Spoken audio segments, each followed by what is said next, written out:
Bom dia, meus amores! Sejam bem-vindos. Bom dia, meus amores! Bem-vindos ao canal Dani Delanos, bem-vindos a mais uma história aqui no nosso quadro Mundo Gringo. Sejam todos bem-vindos, eu adoro aqui ter a companhia de vocês. Tá chegando agora? Se inscreve no canal, deixa aquele joinha, porque a gente sabe que você vai gostar desse vídeo. Deixa o seu comentário, que é muito importante para as Alices. Se puder, compartilhe esse vídeo com alguém, tá bom? E quiser mandar a sua história, o e-mail está passando aí embaixo ou está aqui no box de informação. Gente, se você tiver Instagram, me segue lá, @DaniDelanos, que eu tô contando histórias curtinhas lá também. Todo dia eu tô fazendo uns reels com histórias bizarras, histórias curtas, curiosidades de vocês, tem um monte de coisa legal lá. Então segue lá no Instagram também. Simbora então para mais um vídeo hoje. Boa noite, Dani. Estava aqui te assistindo enquanto terminava um trabalho acadêmico da faculdade. Agora são 00:30. Fiz esse relato até as 2h16 da manhã. Tive que dormir, venci a rotina da segunda-feira e estou de volta aqui para terminar meu relato. A princípio era para ter poucas páginas. Deveria ser somente uma gota d'água para que eu viesse decidir agir de certa forma com a minha própria mãe. Mas escrever sobre isso foi me abrindo muitas gavetas escondidas.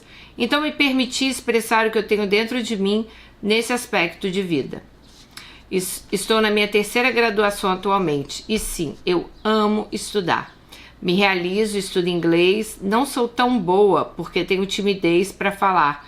Mas se eu estiver num ambiente que eu precise falar, Ela botou I speak kind of. Tipo, fez uma brincadeira, né? Dani, minha história é só um desabafo referente à minha mãe.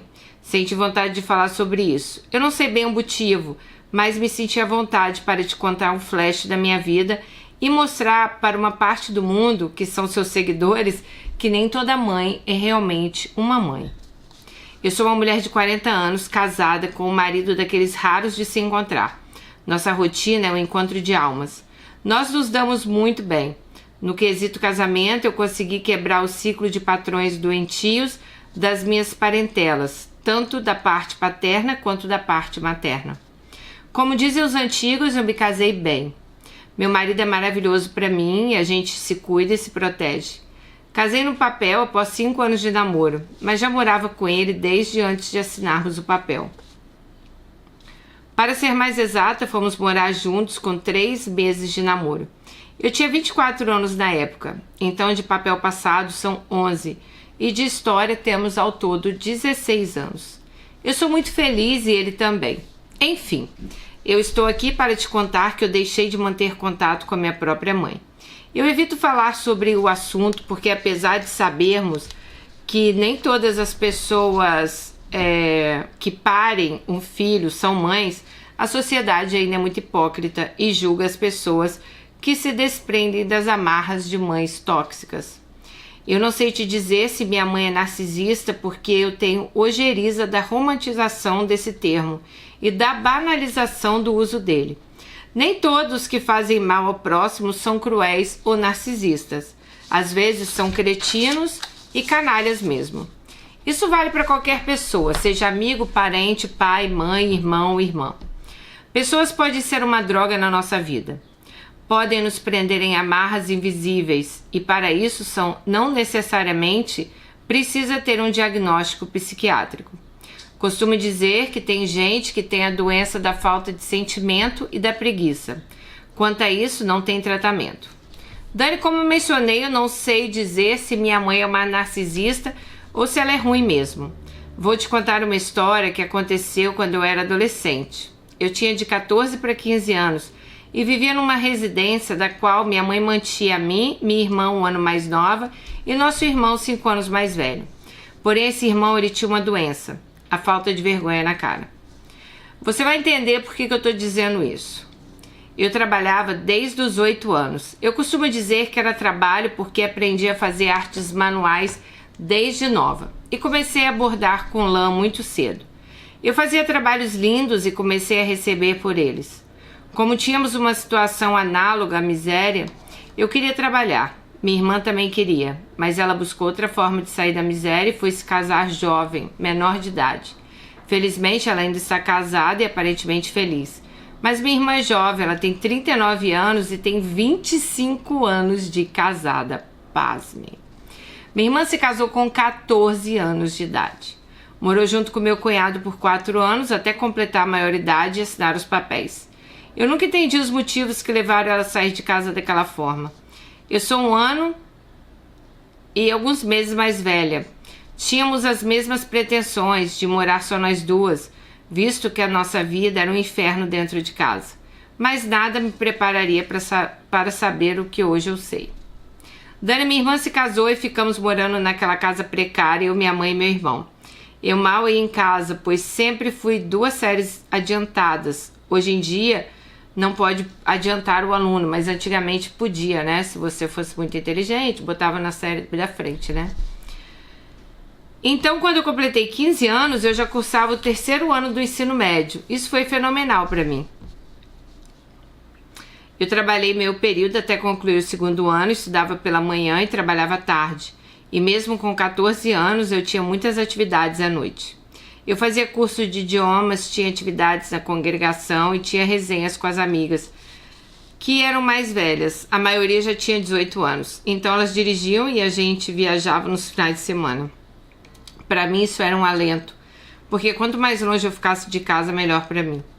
Quando fui iniciar o 3º ano, transferi o colégio para o turno da noite e arrumei o emprego do dia inteiro. Então eu chegava em casa nos dias que ainda ia para casa para lá da meia-noite, já que meu trabalho ficava relativamente perto do colégio. Mas meu colégio ficava muito longe de casa. Então tinha dias que eu perdia o ônibus que ia para o meu bairro e logo falava com alguma amiga e ia para casa delas. Eu já tinha até roupa na casa de várias amigas para trocar e ir para o trabalho no dia seguinte. Eu concluí meu 3º ano com notas razoáveis, mas meu rendimento caiu um pouco. Era muita coisa para gerenciar, só que eu sempre gostei de estudar. O colégio era estadual, os professores me ajudaram muito. O local era muito perigoso, mas tinha colegas que não permitiam que ninguém mal intencionado chegasse perto de mim, já que eu era bem quieta e calada na sala de aula. Hoje isso mudou um pouco, a maturidade me tornou mais comunicativa. Pois bem, Dani, nessa época, quando minha irmã estava com 16 anos, ela já tinha 2 anos de casada. Ela nunca se abriu comigo. A partir do casamento dela, eu me lembre, ela passou a ser muito ríspida comigo. Eu não entendia, eu sofria muito. Na época não tinha WhatsApp, tinha mensagem de texto, então eu mandava mensagem de texto para ela, mas ela ignorava. O tempo passou e eu consegui uma bolsa para a graduação via Enem aos 16 anos. Mas tive que esperar fazer 17 e torcer para minha nota do Enem na época me dar direito à bolsa. Então fiz pedagogia. Cursei muitas disciplinas ao mesmo tempo, conciliando com o emprego de secretária e meio período. Concluí um TCC rapidamente, mas tive que esperar o tempo mais um semestre para colar grau. Eu não poderia colar grau tendo terminado as disciplinas em 3 anos. Ainda assim, adiantei 6 meses, me formei. Logo em seguida, entrei no curso de psicologia e cursei até me formar, mas dessa vez estudava à noite. Nesse inteirinho, eu continuava na mesma com a relação ao voltar para casa. Muito raramente eu ia lá. Eu via minha mãe muito pouco. Desde nova, eu a evitava. Muito cedo eu aprendi que ela não era confiável. Tudo que eu contei para ela durante toda a minha vida, ela espalhou para a família ou para o meu círculo de amigos. Eu me sentia sufocada pela minha mãe. Ela nos criou com gritos de não sei por que eu fui ter filhos. Dani, se você tem filhos, por que você vai humilhá-los? Para que ter filhos? Para jogar na cara que sustentou? Por acaso não é obrigação dos pais sustentar os filhos? Ou é o filho que pediu para vir? Tirando a questão religiosa de quem acredita que nós aceitamos vir com todos os nossos desafios. Eu analiso razoavelmente e racionalizo essa questão. Nada me convence que pais têm o direito de jogar na cara dos filhos que fizeram muito por terem criado eles e colocado eles no mundo. Tem situações que às vezes me indago se nossa vida não teria sido melhor se ela tivesse abandonado a mim e meu irmão, como sempre disse que deveria ter feito. Bem complicada, né, gente? Eu sei que tem muitas mães que às vezes até no auge de estresse, desespero, elas jogam na cara dos filhos isso, né? Pra que eu vou ter filho? Pra que isso foi nascer? Pra que isso? Pra que aquilo? Mas tem que lembrar que você ter filho foi uma escolha sua, né? Você foi lá, você, né, na hora de dar, você deu, fez o filho, tava tudo certo, quis ter esse filho. Aí quer ter o filho pra o quê? Pra jogar na cara dele que por que eu fui ter filho? Não dá pra entender isso. Mãe deveria ser pra proteger, né? Criar. Daniela, eu acho que não, que é mais que obrigação, sim, de uma mãe sustentar seus filhos, sim, até que eles possam ter idade ali pra andar sozinho, né? Bom, Dani, nós não crescemos com amor, salvo meu irmão mais velho que foi estragado por ela, talvez por ser homem. De repente Freud explica isso. Não houve amor no nosso lar. Vamos para a bomba que eu descobri há 2 anos. Com 38 anos a bomba que eu descobri há 2 anos. Então hoje ela tem 40, né? Meu irmão molestou minha irmã dentro de casa. Minha irmã estava na 7ª série e havia conhecido o marido na escola, em que ele já estava concluindo o ensino médio. Então esse fato ocorreu e minha irmã foi convidada pelo meu cunhado a irem morar juntos. Então por isso que a irmã sai de casa aos 14 anos, né? A princípio eu soube que meu cunhado pediu autorização por escrito para nossa mãe para eles se casarem, o que foi negado. Então eles foram morar juntos e dessa forma minha irmã deixou a casa. Isso me tira o sono desde então. Até eu descobrir isso, por ironia do destino, eu ainda me forçava a ver minha mãe. Mas depois que eu descobri, eu cortei minha mãe da minha vida. Dani, ela como mãe, ela tinha obrigação de me revelar o que ocorria dentro da nossa casa. Até porque eu também estava lá e eu também corria risco. Por várias vezes esse cretino do meu irmão quebrou as coisas dentro de casa quando não conseguia alguma coisa que ele queria. Ou quando ele não tinha dinheiro para comprar maconha. Sim, maconheiro sem vergonha. Eu tomei ojeriza dele e da minha mãe. Mas Dani, aparentemente, só eu da família que não sabia disso. Quando um primo já mais velho que eu me encontrou numa fila de mercado e tocou nesse assunto. Eu fiquei tão perplexa que eu chorei ali mesmo, deixei minhas coisas e fui embora. Perguntei para esse primo como ele sabia disso e ele disse que todos sabem e que provavelmente quem contou foi minha mãe. Mas segundo ele, todos falam desse ato da minha irmã ter saído de casa e criticando a minha irmã, dizendo que a minha irmã abandonou minha mãe. Então, tipo assim, a menina foi molestada dentro de casa, aí ela sai de casa e a culpa ainda é dela por ter abandonado a mãe, que não tomou nenhuma atitude no caso ali com a filha, né, contra o filho.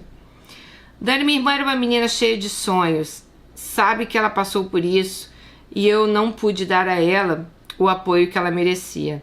Me corta por dentro, saber, né? A vontade que eu tenho é ir lá e agredir os dois. Eu não sei mais detalhes, mas eu posso presumir que a nossa mãe acobertou esse nojento do meu irmão, porque se minha irmã foi morar com meu cunhado com essa idade e a nossa mãe não fez nada legalmente para impedir, é porque ela tem um rabo preso de alguma maneira. A minha mãe me perdeu como filha no instante que eu descobri isso. Mas foi muito importante eu descobrir, porque fui me conscientizando de fatos que ocorreram durante a minha vida como filha de uma mulher emocionalmente embotada. De 2 anos pra cá, minha mãe me difama de todas as formas possíveis.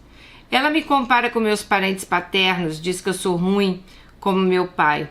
Até que cheguei ao ponto de dizer que se sou a cara do meu pai, é culpa dela. Porque quem escolheu aquele traste para ser pai do filho dela foi ela. Ela me difama, me queima. Antes de eu cortar o contato com ela, em 100% direto, ela me fazia algumas coisas que me pegava assim, incrédula. Mas quando a gente sai da caixinha e olha a situação de fora, a gente vê que o que a gente viveu não está dentro da normalidade. Desde então, minha vida se tornou uma descoberta.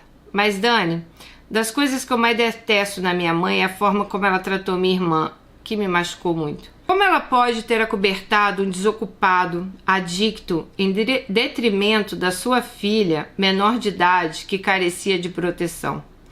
Como uma mãe de menina pode ser tão cruel? Não bastasse minha irmã teve uma gestação de gêmeos, mas no decorrer da gestação ela chegou a perder um dos bebês. Ao nascer, um dos meus sobrinhos ela perdeu um dos bebês ao nascer. Um dos meus sobrinhos que conseguiu nascer veio a óbito com 10 dias de vida. Ah, meu Deus! O puerpério dela não foi fácil. Eu era a única rede de apoio dela. mas eram muitas emoções, a perda de um anjo durante a gravidez e ainda levar a gravidez com tantos problemas que acometeram ela, como diabetes, depressão, além de hipertensão. Então peraí, ela perdeu um filho com 10 dias, mas o outro sobreviveu, tá? Porque ela volta pra casa, ela fala assim, ó, voltou pra casa com o filho nos braços. Um só, né? Aquilo não foi fácil, nunca será fácil. Maternar é desafiador. Mas maternar sendo filha da nossa mãe foi uma prova de fogo muito dolorosa. Para começar, minha mãe vivia chamando minha irmã de gorda. E eu disse para ela certa vez que as pessoas têm espelho em casa. Não precisa lembrar a elas da forma do corpo delas. Pedi que se fosse para ela se aproximar da minha irmã para falar coisas boas, não que ela está gorda. Se fosse para ficar falando mal da minha irmã, era melhor ela nem chegar perto. Ela parou, mas quando mãe e filho foram para casa, nossa mãe deu a notícia de morte dos patrões dela. Falava que a filha da patroa perdeu um filho com 5 meses por engasgamento. Dânia, olha o assunto que essa mulher falava pra minha irmã. A irmã tinha acabado de perder um filho, estava frágil. A mãe veio lá de encorajar. Não, a filha da minha patroa perdeu um bebê, engasgado. Realmente sua mãe é sem noção, amiga. Dani, era sentimento zero. Por isso eu falo que a doença dela pode ser falta de sentimento em vez de ser o famigerado narcisismo. Como filha de uma mãe assim, eu terei tantas outras coisas para contar. Mas por hora eu quis desabafar que no dia que eu descobri o que aconteceu com a minha irmã, minha mãe morreu para mim. Ela perdeu meu respeito como filha e como mulher.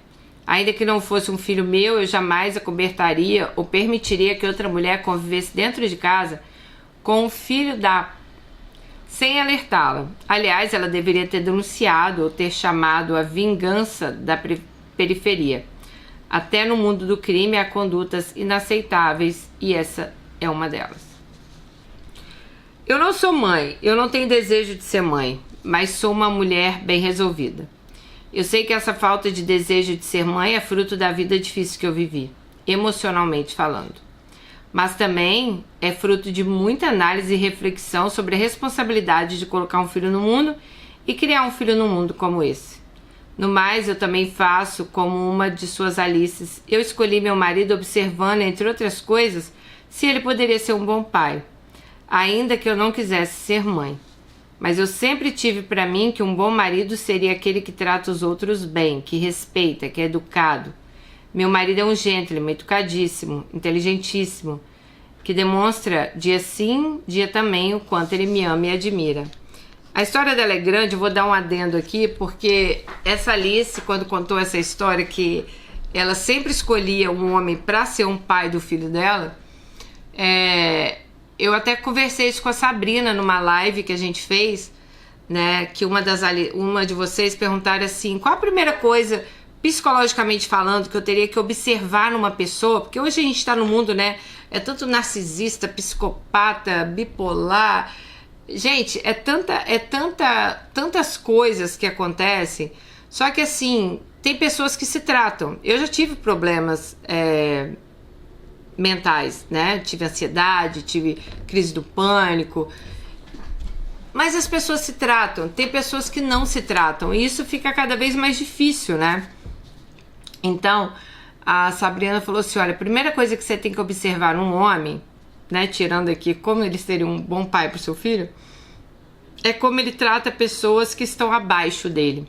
Porque pessoas, às vezes, que estão acima dele, ele sempre vai tratar bem.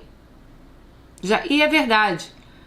Independente da classe social que você seja, muitas vezes você vai ver o seu marido tratando bem talvez o chefe dele, ou tratando bem o dono da empresa que ele trabalha, ou tratando bem algum superior.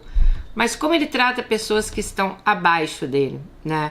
Então é um quesito muito importante pra gente olhar também para ver como aquela pessoa trata as pessoas à sua volta e, consequentemente, você também, ali você já tira como você poderá ser tratada, né? Bom, apesar de amarmos crianças, meu marido e eu tomamos a decisão de não sermos pais. Estamos realizados com essa decisão. Na nossa rotina hoje, cabem nossos cuidados um ao outro, nossos projetos e viagens. Hoje em dia, me policio para nem ter plantas, porque nossa rotina de trabalho e lazer não comporta com outros seres dependentes de nós. E está tudo bem por eu ser assim. Amiga, olha minhas plantas ali, ó. Tudo fake. Se você é assim, eu também sou, fofa. Apesar que eu tenho 2 filhos que não moram aqui, né? Que hoje também já são adultos. Mas eu não posso ter nada na minha casa que compare com o seu. A gente tem uma gatinha que a gente toma conta, que ela é da vizinha, mas ela sempre tá aqui em casa. E eu sempre fico pensando, eu queria muito adotar um gatinho, um cachorro, mas como? Não cabe na minha rotina hoje, sabe? É uma rotina muito pesada, assim, pra eu ter que cuidar até de uma planta, como você disse. Eu amo nossa rotina e sou feliz com as nossas escolhas. Dani, eu não gosto de contar minha história, porque em alguns momentos eu sinto que o teor das coisas que já aconteceram é tão forte que causa pena das pessoas. Eu tenho horror de estar no papel de vítima. Eu tenho horror que as pessoas sintam pena de mim. Eu não mereço pena e nem a desejo, por isso eu evito contar. Mas aqui senti que posso revelar essas coisas, ainda que brevemente. Eu fui aprendendo com o tempo a não reproduzir certos padrões familiares e ainda sigo no caminho para isso. Tem muitas coisas que eu gostaria de te contar, mas se der outro rompante de vontade de escrever, eu conto. Era para esse relato ser breve, mas eu já estou na 5ª página. Em resumo, sempre que minha mãe me via, antes de eu cortar contato com ela me criticava pela forma que eu levo meu relacionamento. Certa vez fiquei tão pé da vida com ela, porque ela sempre falava que meu marido ia me largar porque eu não sei cozinhar. Cheguei nela bem perto e perguntei, com base em que experiência de relacionamento a senhora está me dizendo isso? Que eu saiba, seu único casamento acabou há mais de 30 anos e a senhora só arrumou traste como namorado. É aquela coisa, né, da crítica construtiva a quem nunca construiu nada, né? Então, por gentileza, não fale mais disso comigo ou eu vou me retirar. Ela então se fez de vítima, como sempre, chorou, esperneou e tudo mais. Eu já estava até acostumada. Mas hoje eu vejo, como diz o ditado atual, aguentou muito e ainda foi simpática. Eu sempre tentava trazer uma análise mais razoável para minha mãe, mas era em vão. Chegou um ponto que eu precisei marcar psiquiatra para ela. Levei na consulta e ela friamente disse que ao psiquiatra que o médico dela era Jesus e que ela não tinha nada para fazer ali. Detalhe, Dani, ela tinha aceitado ir na consulta. Eu paguei R$900. Dani, ela disse que queria ir para fazer essa cena. Saiu achando que estava arrasando, mas o próprio psiquiatra me disse que ali não havia terra fértil para as sementes que eu tinha nas mãos. Esse episódio serviu para que eu aprendesse que não deveria forçar ajudar alguém que não queria ajuda.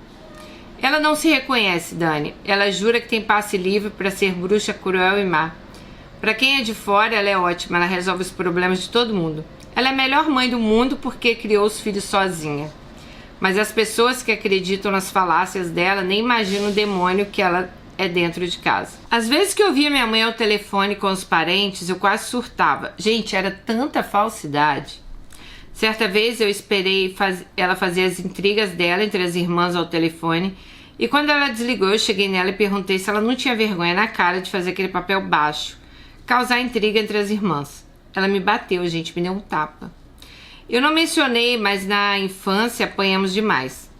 Com tudo que você imaginar, até com mangueira de jardim, com cinto, chinelo, pau, corrente, fivelas, tudo. Apanhamos muito. Toda semana era surra e surra bem dada. Não era aquelas surras fingidas, não. Era surra protagonista. Quando ela estava desferindo os tapas em mim, eu falei para ela que mais um tapa ela ia receber um de volta. E eu disse para ela nunca mais triscar um dedo em mim, porque eu não era mais uma criança e eu não ia aceitar jamais que ela me tratasse daquele jeito. Porque eu estava convidando para acordar para a vida e reconhecer que ela tinha um problema. Ela precisava se tratar. Nessa ocasião eu tinha 17 anos. Eu estava para começar as aulas da faculdade, mas ela não quis parar a discussão. Ela me disse que era muito fácil lidar com meu irmão, mais fácil lidar com meu irmão drogado do que comigo, sugerindo que eu sou muito pior da cabeça do que ele. Eu respondi que óbvio que é mais fácil lidar com um adicto porque ele não questiona nada. Já eu questiono em tudo. então é muito mais fácil lidar com as pessoas manipuláveis do que com alguém que não aceita imposição das pessoas. Ela veio pra cima de mim e eu falei pra ela que agora eu estava começando a entender por que alguns filhos agridem os pais. Nossa, Dani, foi o suficiente para ela se vitimizar, fingir que a pressão dela tinha subido e se fazer de coitada. Ela usou essa fala contra mim por anos. Chegou a falar para os parentes que eu disse que apoiava filhos que batiam na mãe, sendo que tudo que ela fez foi me criar da melhor forma possível, ela dizia. Dando a entender, né, que ela era uma mãe maravilhosa e eu uma filha ingrata. Mas não foi bem assim. Fome nós nunca passamos. Mas passei falta de muita coisa. Ah, muita coisa mesmo. Ela finge que a vida dela é um mar de rosas. Por exemplo, eu lembro de ter visto ela apanhar do meu pai algumas vezes antes dela se separar dele. Eu tinha 5 anos. Com 7, saímos de casa e fomos morar no cortiço que eu mencionei acima. Eu lembro do rosto dela inchado e roxo. Quando eu tocava no assunto com ela, ela falava que era invenção na minha cabeça, que isso nunca aconteceu. Gente, ela era desorientada. Eu lembro dela apanhar na nossa frente e ela na mente fala que mentira, que meu pai nunca bateu nela. Ela nunca apanhou de homem. Enfim, essa é minha mãe.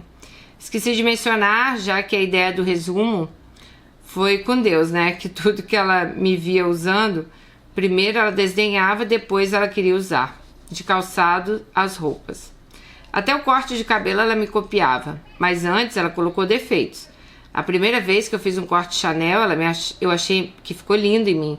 Cheguei em casa e ela disse que não sabia se tinha sido eu que havia entrado em casa ou beiçola da grande família, insinuando que o corte estava mal feito, que eu tinha ficado horrível. Detalhe, meus cabelos são bem escuros e minha pele bem clara. Eu me senti a própria Bela Adormecida, tenho muito cabelo, fios grossos, cheios. E o meu corte foi no estilo clássico moderno, com volume repicado na medida. Eu estava achando perfeito, mas a princípio os olhos dela estavam igual o beiçola da grande família. Quem não sabe quem é o beiçola da grande família, dê um Google aí, ou eu vou deixar uma fotinha aqui para vocês. Contei isso até minha cabeleireira riu. Quem está fora da situação consegue levar de uma forma leve, sabe, gente? Quem está dentro surta ou finge. Eu fingi. Mas, Dani, passou uma semana, quem foi na mesma cabeleireira com uma foto do meu cabelo e pediu o mesmo corte? Minha mãe. Quando fui morar com meu esposo, eu deixei um cobertor maravilhoso que eu amava no meu antigo quarto. Nessa época, já havíamos nos mudado para uma casa que minha mãe herdou do pai dela, quando ele faleceu. O inventário levou anos, mas no frigir dos ovos ela ficou com uma casa no centro da cidade. Precária, mas ficou. Voltando ao assunto do cobertor, um belo dia, cheguei na casa dela para buscar algumas coisas, pois havia decidido morar de vez com meu marido. Eis que, ao adentrar na residência dessa belíssima, vejo meu cobertor preferido servindo de cama para uma ninhada de gatos que ela colheu no quintal. Ela sabia que aquele cobertor era meu preferido.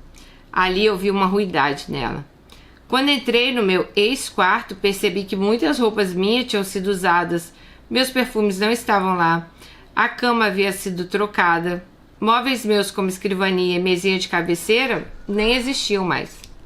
No fim, eu nem perguntei o que ocorreu ali, mas ela chegou para mim e disse: "Bom, como você esqueceu que tem mãe, também achei que deveria esquecer que eu tenho uma filha." Dani, como eu já disse, eu fui morar com um boy com 5 meses de namoro, então fui levando as coisas aos poucos. No fim das contas, ela só queria me atingir de uma certa forma. Bom, quando eu tive meu primeiro namorado, ainda na época de 14 para 15 anos, eu trocava mensagem de texto com ele. Um belo dia, ela pegou meu celular e mandou um "eu te amo" pro rapaz e apagou. Quando eu vi o boy na semana seguinte, senti que ele estava diferente e resolvi pôr em pratos limpos. E ele perguntou por que eu tinha mandado aquela mensagem. Eu segurei a onda, pois naquele momento acho que seria pior eu revelar que foi minha mãe que se passou por mim do que segurar o rojão de ter dito "eu te amo" com menos de um mês de namoro. Resultado, ele terminou comigo naquele dia. Nem chorei, porque na verdade eu nem o amava. Eu era uma adolescente, tinha acabado de começar a namorar ele. Gente, vamos dizer assim, que menos de um mês de namoro, o boy se assustou, né? Ainda mais antigamente, né? Num tempo mais passado ali, você falar "eu te amo", Hoje, sei lá, o povo fala eu te amo pra tudo, né? Ah, te amo, amiga, te amo isso, te amo aquilo. Mas eu acho que na nossa época era uma coisa mais assim, sabe? Você falar eu te amo num relacionamento, acho que até hoje, né? Você tem que ter um pouco mais de tempo, assim, de relacionamento, entender que realmente vocês estão juntos. Não namorico se chegar, eu te amo. Então, eu não sei se a mãe dela fez de propósito, mas fez pra, tipo, constranger ela, né? Bom, a partir dessa ocasião do SMS que ela enviou se passando por mim, minha ficha caiu totalmente que eu não devia confiar nela, pra nada, porque ela é uma fofoqueira, além de ser cruel. Cansei de ver ela queimando minha irmã em rodas de conversa com parentes. Nas pouquíssimas vezes que eles iam na casa dela, eu estava junto, dada a rotina exaustiva que eu sempre tive. Um belo dia eu perguntei olhando para minha mãe, será que vocês falam nas minhas costas? Pior que isso, né? Será que vocês falam da minha irmã? Todos ficaram sem graça. Eu não fazia muita questão de ser simpática. Nesse dia, um irmão da minha mãe, que também tinha uma língua afiada, num lapso de lucidez, me apoiou. Disse que estavam sendo muito críticos com as falas. Dani, nos últimos 2 anos, depois que me distanciei dela, ela me desaforou no WhatsApp várias vezes. Eu tento manter a calma, mas eu não me privo de falar do que eu penso ou o que eu sinto. Só que eu não quis tocar no assunto do ocorrido com a minha irmã, porque eu sei que o modo que ela vai reagir ela vai confrontar minha mãe e minha mãe vai dizer que isso nunca aconteceu. Eu também, porque eu não quero reviver esse assunto, já que minha irmã sequer se sentiu à vontade para se abrir comigo sobre isso. Porque então a irmã, lógico, ela que passou, ela sabe, né? Já que ela nunca se abriu com a Alice. Eu não quero cutucar uma ferida que pode estar fechada. Em mim, a ferida da decepção ainda dói e sangra. Eu não admito que ela tenha feito isso. Ela tinha um dever moral e legal de defender as filhas menores de idade. Mas o que ela fez foi nos expor e acobertar o algoz da minha irmã. Em certa mensagem que ela me mandou, ela cobrava que eu nunca ia vê-la e dizia que queria meu endereço, porque ela iria na minha casa, já que eu nunca ia lá. Eu respondi que nos últimos 13 anos ela só tinha me visto porque eu tinha ido até a casa dela, que ela nunca veio na minha casa para me ver. Ela só veio na minha casa uma vez porque a busquei e a levei. Mas que fora isso, ela não vinha. Dani, ela fala para as pessoas que não fazem ideia, que ela não faz ideia do que ela fez para mim. Que tudo que ela fez para mim foi tentando acertar. Eu tenho horror a essa afirmação. Quem tenta acertar fazendo tudo que ela faz? A impressão que eu tenho é que ela cria um mundo imaginário na cabeça dela, onde ela é o Marte e sua roda de convivência. Ela é a Marte e os outros não, entendeu? Na sua roda de convivência. Ela se apresenta como uma senhora indefesa que manja todos os paranauê de corrigir os filhos dos outros com diálogo, que sabe ajudar como ninguém e que criou 2 filhas ingratas. Eu não tenho nem vontade de falar para ela o que ela fez. Eu me resolvi comigo mesma e decidi que não buscaria mais contato com ela. Isso me fez um bem muito grande. Eu observava que toda vez que ia vê-la, eu saía pior do que eu chegava, sem contar as vezes que eu saía chorando. Meu esposo até já sabia quando eu chegava em casa mais para baixo. Ele logo dizia, você foi ver sua mãe, né? Virou quase uma piada interna. Comecei a ir vê-la com o umbigo tampado. Tem gente que tampa o umbigo para não trair maus energias, né? Energia negativa, né? Mas essas coisas não funcionam quando a pessoa por inteiro só emite energia negativa. Tudo é crítica, tudo é doença, tudo é fofoca. Eu não aguentava mais. Ter descoberto algo tão doloroso me libertou. Infelizmente, socorreu e eu não posso mais voltar atrás. Mas eu posso escolher como reagir. E eu escolhi me desligar da pessoa que era mais tóxica da minha vida, que era minha própria mãe. Hoje eu olho para trás e consigo visualizar como essa relação me fazia mal e o quanto eu permanecia nela por pressão da sociedade, para evitar que os outros falassem mal de mim por eu não ter contato com a minha mãe. As pessoas julgam os filhos que não querem suas mães por perto, mas é raro alguém perguntar para esses filhos o que aconteceu realmente para eles não quererem aquela mãe por perto. Hoje sou uma das pessoas que oferece ouvidos sem julgamento, porque eu sei que pertencer à natureza humana é difícil. Estamos sempre sujeitos a todos os sentimentos possíveis, desde os melhores sentimentos aos piores. Dane as pessoas que não validam histórias como a minha, eu quero longe de mim. Só quem sabe disso hoje em dia é minha tia. Eu não tive coragem nem de me abrir com meu marido, porque, como eu disse, eu não me sinto no direito de expor uma situação que não foi diretamente comigo. Quem quiser discordar, que discorde, mas eu não passo a mão na cabeça de cretino. Tem gente que fala que abusadores que são coitados, queridos, que pensa isso. Se todas as pessoas resolvessem virar abusadores, acreditem, não restaria muita gente no mundo, não. Seria um caos. Um exemplo desse argumento é Vazio, minha própria irmã. Ela se tornou uma mãe sensacional, ela sofreu muito com abuso, mas nem por isso ela se tornou uma mãe cruel. Enfim, Dani, reitero que hoje minha decisão me deixa feliz, mas confesso que por muitas vezes, quando alguém me pergunta sobre meus familiares, eu me sinto mal, sabe? Como se eu tivesse alguma culpa por não ter eles por perto. Mas para mim hoje bastam meu marido, minhas duas tias, minha irmã e a família da minha irmã. Esses são o que preciso para seguir, porque são os que me amam pelo que eu sou e me apoiam. Entendem as minhas escolhas. Talvez você tivesse perguntado no meu relato se minha irmã não estranhou que eu me desconectasse da minha mãe. E não, ela me entende, eu nem precisei justificar. Ela também se afastou. Ela não quer essa avó perto do filho dela. É duro falar isso, mas é assim. Como dizem alguns terapeutas, que ela tem que dar. Se vamos receber... ela dá o que ela tem que dar. Se a gente vai receber, aí já é uma escolha nossa. Nossa, adorei isso. Realmente, as pessoas, elas dão o que elas têm ali dentro delas. Agora, se você vai aceitar receber isso, aí é uma escolha sua. Dani, houveram tantas outras situações que poderiam contribuir para a compreensão da minha história e dessa minha escolha, mas as folhas ficariam pequenas para descrever. Eu sei que vai parecer uma escolha vazia, sem pé nem cabeça, ou talvez alguém pode pensar, já faz tantos anos isso, deixa pra lá, né? Nem teve essa pergunta ainda, mas eu vou responder. Eu soube há pouco tempo, então pra mim a dor, ela tem. O que ela soube da irmã foi há pouco tempo, né? Então tá muito próximo, não foi uma coisa que ela soube quando era criança, né? É uma decepção latente, dói na minha carne. Nem lembro quantas noites passei em claro chorando por não querer aceitar que isso aconteceu dentro da minha casa com a minha irmã e minha mãe não a protegeu.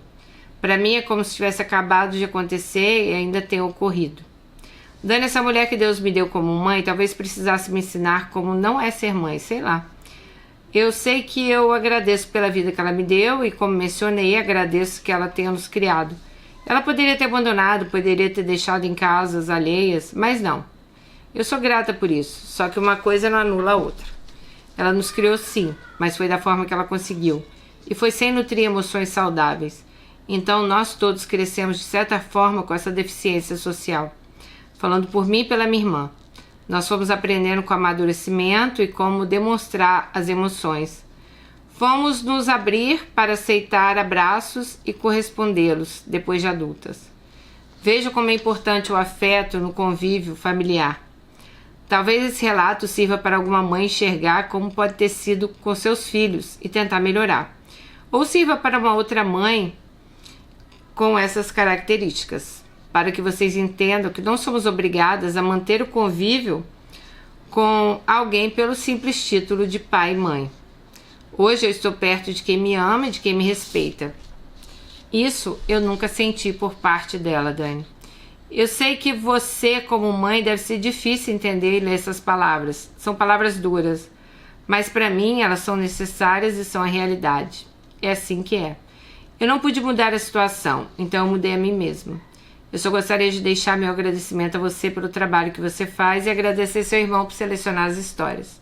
Sucesso hoje e sempre, querida Dani, companheira da minha passada de roupa e limpeza doméstica. Alice, um beijo pra você. Obrigada por ter vindo aqui, aberto seu coração pra gente. Olha, eu sinceramente sou a pessoa que não vou te criticar. Porque eu sou a primeira pessoa a falar que, pra mim, se você tá perto de uma pessoa que não te faz bem, que é uma pessoa tóxica, que não te leva pra lugar nenhum, pra mim não interessa os laços sanguíneos que você tem com essa pessoa, eu acho que você tem que estar longe dela. A sociedade, ela cobra muito a gente estar perto, né? Ai, mas é sua mãe, mas é sua avó, mas é seu tio, mas é isso. Mas a sociedade sabe o que essas pessoas, né, fizeram realmente pra gente? Eu sempre falo que eu gosto de dar meus exemplos. Eu não sei como seria a minha relação hoje com a minha mãe. A minha relação com a minha mãe não foi uma relação assim fácil também. A minha relação com a minha mãe, ela só foi fácil porque na época eu era uma idiota. Então eu não abria a boca. Então hoje eu vejo que a minha relação com a minha mãe, ela era mais fácil porque eu simplesmente acatava as coisas que ela falava, sabe? Mas a minha mãe fez muitas coisas durante a vida dela, talvez errando, tentando acertar aí, como você falou que eu odeio essa frase, que realmente me atrapalharam, tanto a mim quanto ao meu irmão. O meu irmão, então, assim, ele tem muita mágoa da minha mãe. Antes da minha mãe morrer, eles meio que tentaram uma reaproximação. Eu lembro que meu irmão chegou a ficar noivo da Flaviane, minha mãe deu um jantar, assim, eles estavam tentando se reaproximar. Mas o meu irmão, assim, eu sei as coisas que a minha mãe também fez, que não foram... Eu sei que meu irmão também não teve uma vida fácil, não foi fácil, assim. Muitas coisas que ele fez também, talvez eu como mãe, eu não acataria, eu também, sabe? Coisas que não vem ao caso aqui, se um dia ele quiser contar, ele conta a história dele aqui no canal, que pode servir até de um testemunho, mas eu também não passei momentos fáceis com a minha mãe. Eu até penso, sabe, muitas vezes, como será que seria hoje a minha relação com a minha mãe? Eu não sei se seria a melhor relação do mundo, juro pra vocês, assim, a minha relação com a minha mãe, ela caminhava, quando a minha mãe morreu, pra um ponto que a gente já tava muito distante, sabe? Então, assim, eu também não sei se hoje, como seria a minha relação com ela, não sei se a gente seria muito ligadas, eu não sei esses anos todos que eu morei longe, como teria sido. Eu juro pra vocês que é algo que eu não consigo imaginar, tá? E, lógico, eu não sou nenhuma psicóloga aqui, mas a sua mãe... ela parece muito aquela coisa da inveja, né? Principalmente quando você contou do cabelo. Eu vou contar uma situação rapidinha aqui. Tinha uma menina lá em Londres que ela era amiga da minha roommate. Eu dividi apartamento com uma amiga minha, que não era Jerusa Dadá, era uma outra amiga. E ela tinha... a minha roommate, né? Ela tinha uma amiga que frequentava a nossa casa porque era amiga dela. Mas, como sempre estava lá, acabava que a gente, né, conversava também. E toda vez, gente, que essa menina me via, ela me criticava. Ela nem era minha amiga, mas ela me criticava. Nossa, você tá muito magra. Nossa, você tá muito gorda. Nossa, seu cabelo tá seco. Nossa, seu isso, Aí, às vezes, ela me via com uma roupa, ela falava assim, ai, nossa, detesto blusa de listra, vamos supor. Aí na outra vez que ela ia lá, ela apareceu com a blusa igual a que eu estava. Tipo, ela detestava blusa de listra. Mas uma coisa que me marcou foi uma vez que eu comprei um perfume, que eu vou lembrar, até hoje eu lembro. Era um perfume chamado... era da Versace. Minha nossa, pronto. Agora esqueci o nome do perfume. Perfume maravilhoso, era Noah, não sei o que lá. Sei lá, Noah alguma coisa. E eu comprei esse perfume, e realmente era um perfume forte, era um perfume para você usar à noite. E eu estava com aquele perfume quando ela chegou lá e ela fez um escândalo, que nossa, que fedor, que perfume horroroso. Nossa, eu não consigo nem respirar, que perfume forte, que isso, que aquilo. Cristal No, acho que era esse o nome. E logo depois ela aparece na casa da minha amiga com o mesmo perfume. Aí minha amiga ainda falou, mas você não falou que detestou o perfume da Dani, você tá com o mesmo perfume? Ah, porque depois eu pensei bem, aí eu gostei.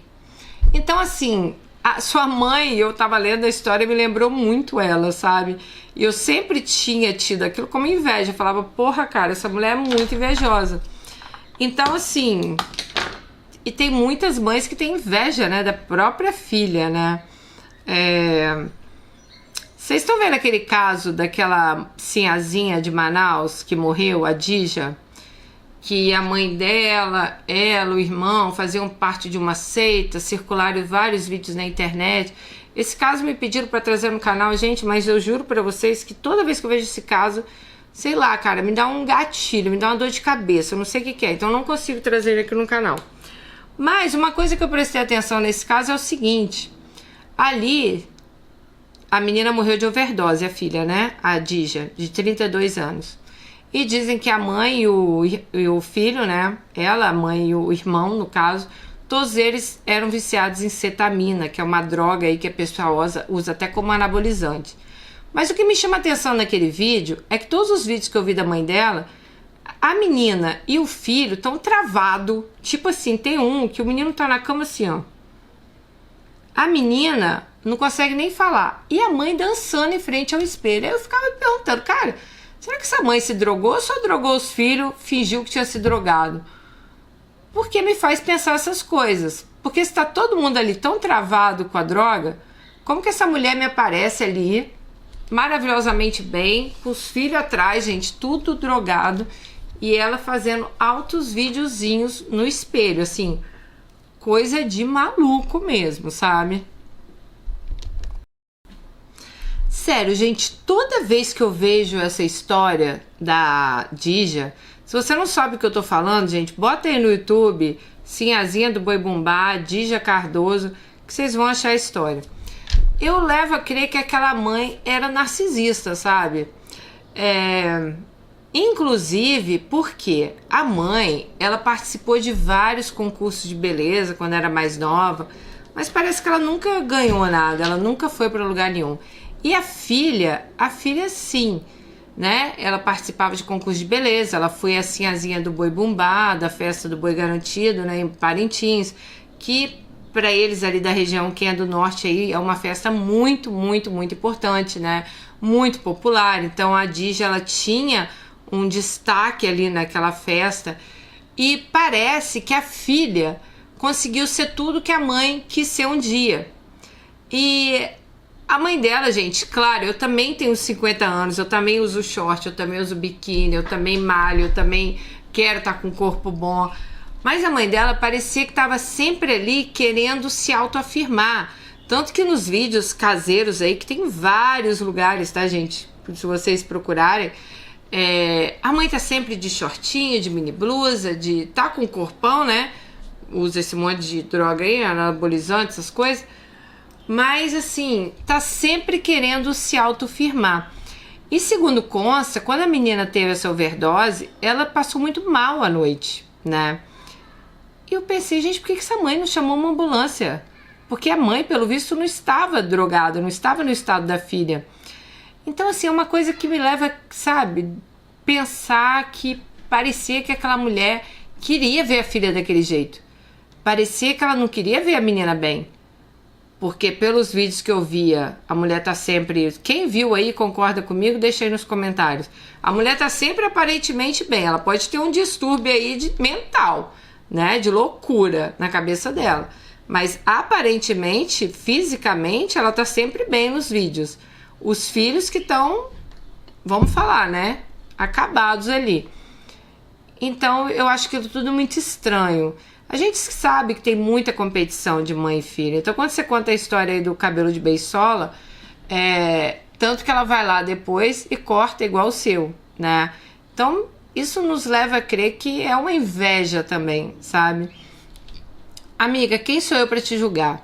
Eu acho que a gente tem que estar perto de pessoas que fazem bem a gente. Se a sua mãe, a companhia da sua mãe não faz bem a você, se o que você descobriu agora sobre a sua irmã, né, é terrível, você acompanha o canal, então você deve ver o tanto de meninas que passam aí pelo que a sua irmã passou e realmente... As mães, parece que muitas... Ok, gente, até entendo que tem mãe que realmente não sabe, que tem mãe que realmente não vê. Mas tem muita mãe ali que fica até sabendo, né? Ainda bate na menina, ainda, sabe? Fala que a menina tá mentindo. Então, sinceramente, como ter uma aproximação com uma mãe dessa? Uma mãe que deixa você ser dentro da sua casa, realmente essa mãe, ela não tá ali para te defender. Eu não sei se é o caso da sua mãe, eu não sei se a sua mãe sabia, né? Você não fala aqui, mas eu não sei se ela sabia mas realmente acontecendo ali debaixo dos olhos dela, e é difícil, né, a gente acreditar que ela não viu, que ela não sabia, já que toda a família sabia, já que, né, só você, pelo visto, aí não sabia. Bom, amiga, obrigada por seu desabafo. Acho que foi mais um desabafo que ela queria fazer, né? E é isso, gente. Mãe, pai, seria para nos amar incondicionalmente, para estar na nossa vida para sempre. Mas a gente aqui no canal, eu já já levei a crer que nem todos são assim, né? Nem todas as pessoas vêm ao mundo como a gente gostaria. Nem todas as pessoas nos tratam como a gente gostaria. Sinta-se abraçada por nós, tá bom? E segue a sua vida e seja feliz. É isso que a gente tem para te agradecer, tá bom? E para te dizer. Um beijo no coração, fica com Deus e até o próximo vídeo. Tchau!